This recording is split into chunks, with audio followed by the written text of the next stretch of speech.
Shalom adik-adik, salam jumpa.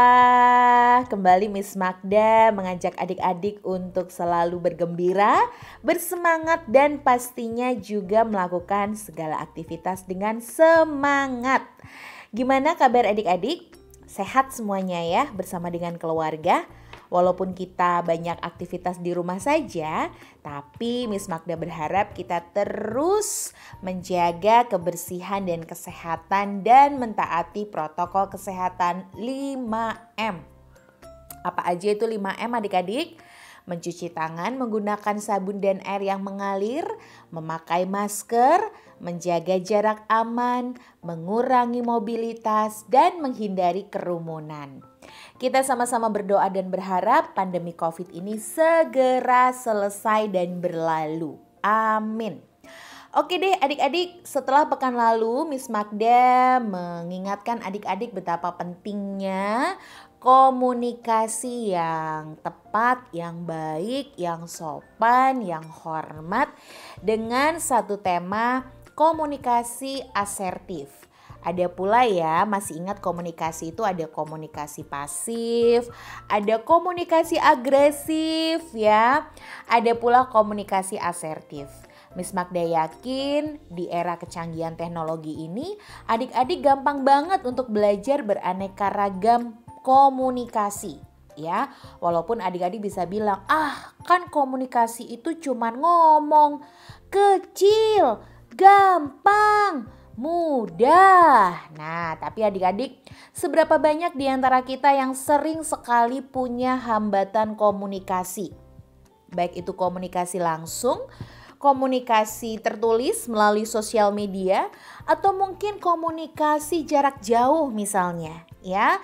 Wah adik-adik, kita harus semakin cerdas nih dalam berkomunikasi supaya semakin dini adik-adik tahu ragam komunikasi, semakin baik dan semakin bijak pula adik-adik dalam bersikap. Tidak ada kata terlambat loh adik-adik, bahkan tidak ada kata terlalu dini untuk belajar.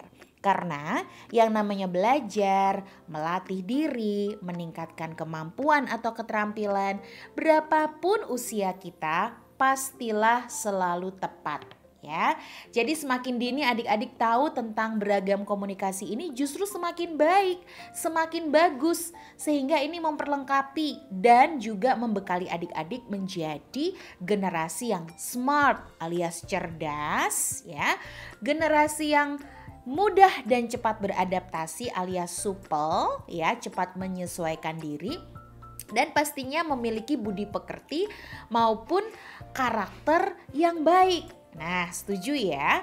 Nah, di pembelajaran ataupun mentoring hari ini Miss Magda tidak akan banyak berkisah ataupun bercerita, sederhana aja Miss Magda mau kasih tahu tentang komunikasi asertif. Coba ucapkan adik-adik, asertif.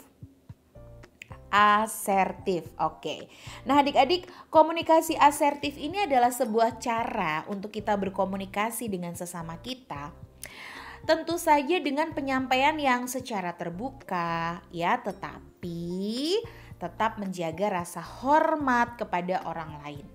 Siapa saja sih orang lain itu? Orang lain itu bisa orang tua, bisa kakak kita, adik kita, tetangga kita, bapak ibu guru di sekolah, maupun ya circle atau lingkungan pertemanan kita. Merekalah sesama atau orang lain tersebut. Nah, apa sih yang dimaksud dengan penyampaian pesan dengan terbuka? Maksudnya adalah menyampaikan pesan yang di situ ada orang lain yang menyaksikan maupun menyimak. Kemudian, kenapa kita harus menjaga rasa hormat? Ya, karena tadi kan komunikasi asertif adalah sebuah cara berkomunikasi dengan menyampaikan pesan secara terbuka dan menjaga rasa hormat pada orang lain. Ya adik-adik, semua orang baik yang usianya lebih muda ataupun sebaya, apalagi yang lebih tua dari kalian, mereka semua adalah orang yang harus kita hormati.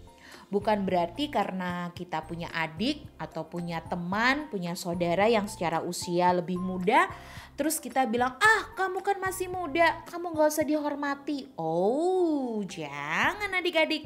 Karena semua orang punya kebutuhan dihormati. Ingat ya, semua orang itu butuh dihormati. Itu sebab komunikasi asertif ini akan sedikit demi sedikit menolong kalian untuk menyampaikan pesan ataupun isi hati, isi pikiran kalian dengan rasa hormat. Sampai di sini adik-adik lebih mengerti ya, kenapa sih komunikasi asertif itu betapa pentingnya. Nah, sedikit lagi nih sebelum Miss Magda akhiri ya. Nah, dalam dunia pertemanan, dunia sekolah atau kuliah, bahkan dunia keluarga, bicara dengan saling menghormati itu adalah wajib. Kalian menghormati kakak, kalian menghormati adik, menghormati orang tua, kakek, nenek, om, tante, pak, de, bude. Bukan berarti sikap hormat seperti hormat bendera, bukan. Itu beda ya, sama-sama kata hormat. Hormat di sini adalah menyampaikan segala hal itu dengan kata-kata yang baik, ya, dengan intonasi yang baik, dengan ekspresi yang tepat, sehingga apa yang kamu sampaikan itu tidak malah membuat orang yang mendengarkan menjadi marah, tersinggung, sakit hati, bahkan merasa direndahkan atau disepelekan. Oke, nah ini materi pada saat ini. Pekan depan Miss Magda akan lanjutkan. Gimana sih komunikasi yang asertif di tengah-tengah kondisi orang-orang yang kalau komunikasinya suka agresif, memaksakan diri, bicara dengan keras, gak mau mendengarkan, merasa benar sendiri. Nah, gimana nih komunikasi asertif ini bisa menjembatani atau menolong komunikasi yang agresif dan komunikasi yang pasif, yang cenderung diam, ngikut aja, manut, terserah. Nah, pekan depan Miss Magda lanjutkan. Terima kasih adik-adik sudah menyaksikan atau mendengarkan ya, lebih tepatnya sudah mendengarkan podcast hari ini. Miss Magda berharap minggu depan kita bisa ketemu lagi dengan bahasan lanjutan ya. Terima kasih, sampai jumpa. Tuhan memberkati ya.